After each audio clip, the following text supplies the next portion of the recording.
Hi, and welcome to the Making Healthy Choices Nutrition and You webinar.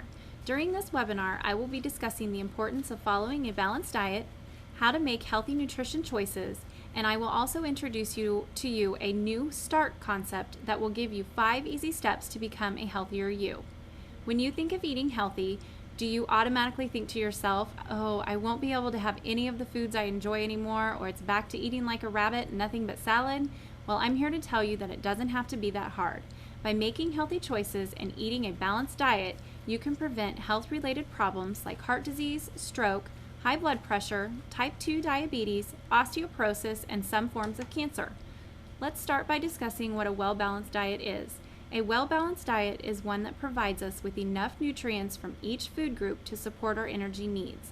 For children and young adults, a balanced diet needs to include enough nutrients for optimal growth and development. Medical News Today defines healthy eating as consuming the right quantities of foods from all food groups in order to lead a healthy life. So many of us today eat way more food than we need to in order to function on a daily basis, yet we still have no energy. This is because we don't typically choose foods that will provide us with the proper nutrients for our energy needs. For example, you would be surprised at how much more energy you would have by eating a well-balanced diet filled with the foods that are listed on the left side of your screen versus a diet that is filled with fat and low nutrient-dense foods like the foods that you see on the right side of your screen. The foods on the left will also provide us less overall calories but more nutrients that will give you energy to function throughout the day. A well-balanced diet includes a variety of foods from the 5 main food groups. The My Plate is a great tool to envision before sitting down to a meal. If your plate matches the one that's on the screen, you're off to a good start. Whole grains should take up 1/4 of your plate along with a lean protein, and then the other half of your plate should be filled with fruits and vegetables, with a low-fat or fat-free dairy choice on the side. Calorie levels vary widely to accommodate the needs of different individuals. The more active you are, the more calories you need to maintain your weight.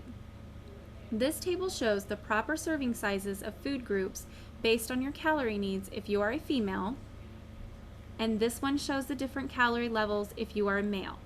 It is important to note that although our calorie needs decrease as we age, our nutrient needs stay the same, therefore making it even more important to choose nutritious foods from each food group as we get older. Now notice the section on discretionary calories. Discretionary calories are the remaining calories available after fulfilling your calorie requirements from all 5 food groups.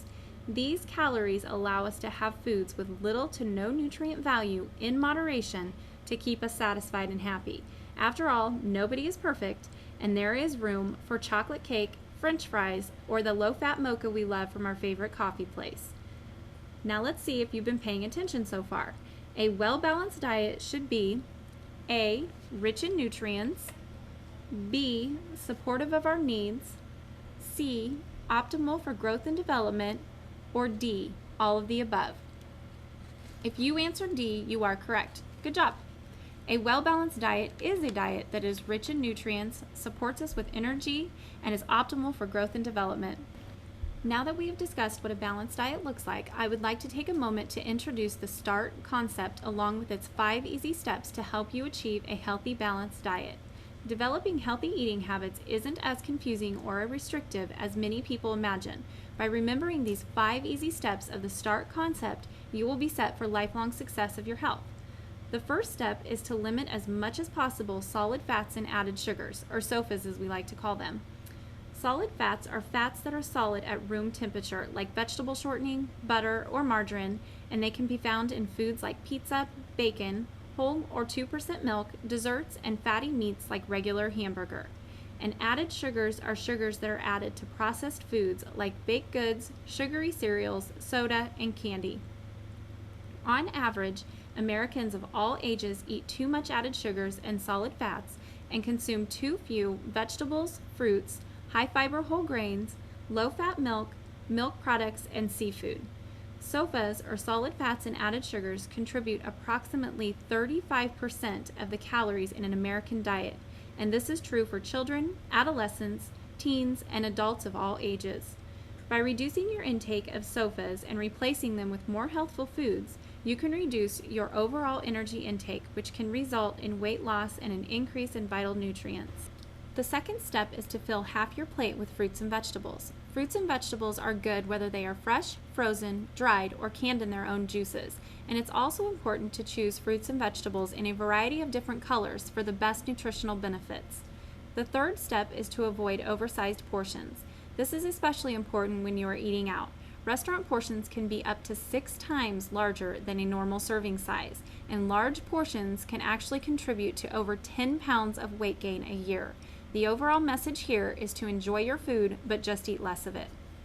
The fourth step is to refresh with plenty of water each day. You should strive to take in between 8 and 16 cups of water each day.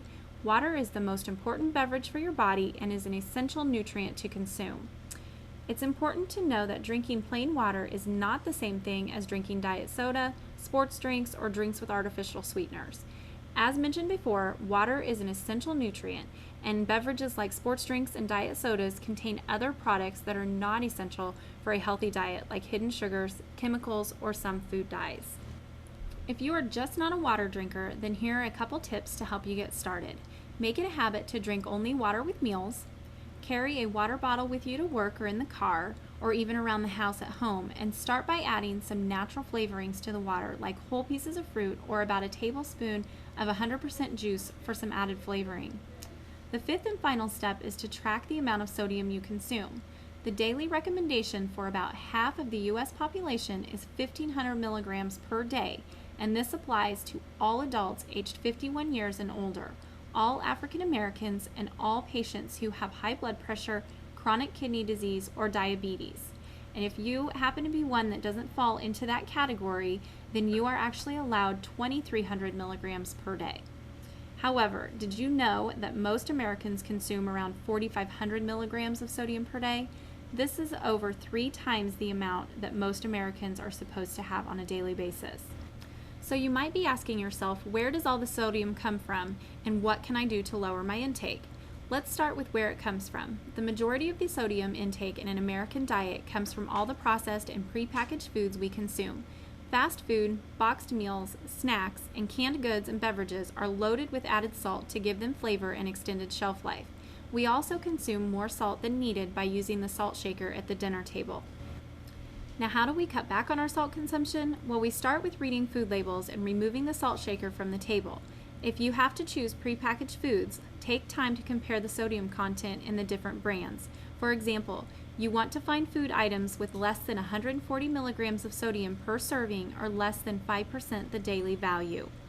Now that we have discussed the START concept, let's see if you learned anything. Following the START recommendations will allow for a healthy, balanced diet. True or false?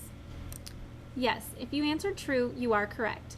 By remembering to follow the 5 simple START recommendations, you will be taking the first steps towards your new, healthy, balanced diet. Now you might be asking yourself, how do I make healthy eating a habit, or where do I begin? First, think about your reasons for wanting to eat healthier and ask yourself these 3 questions. Who am I doing this for? Is it for me or for someone else? Next, ask yourself, what am I doing this for? Is it to improve my health or to feel better? And last, ask yourself, why am I doing this? Is it to set a good example for my kids, or to lose weight, or for something else? And after you have asked yourself those 3 questions, then you will want to think about some small changes you can make. And don't try to change everything at once. Setting an easy goal you can reach each week, like having a salad or a piece of fruit each day, is a good start. And making one long-term goal as well, such as having 1 vegetarian meal a week, will help too. Having support from others can be a huge help. The more support you have, the easier it will be to make changes. Ask family and friends to practice healthy eating with you. Get them involved by making dinner together, or be creative and get your kids, roommate, or significant other involved in cooking and deciding what's for dinner. This is also a good way to get those around you to try new things. And if you're still struggling with making changes, or you think you might need a little bit more help, you can always speak with a registered dietitian for more helpful advice and support. And now, to wrap things up, let's test your knowledge and see how much you've learned today. A well-balanced diet should be A, rich in nutrients, B, supportive of energy needs, C, optimal for growth and development, or D, all of the above. That's right, if you answered D, you are correct. Following the START recommendations will allow for a healthy, balanced diet. True or false? If you answered true, you are correct. Setting short and long-term goals leads to success of a balanced diet. True or false? If you answered true, you are correct. What does the A in the START concept stand for? A. Avoid solid fats and sugar. B. Add fruits. C. Avoid oversized portions. Or D. Both A and C. If you answered C, you are correct. And what does the S in the START concept stand for? A. Stay full all day long. B. Solid fats, added sugars. C. Set goals. Or D. None of the above. If you answered B, you are correct.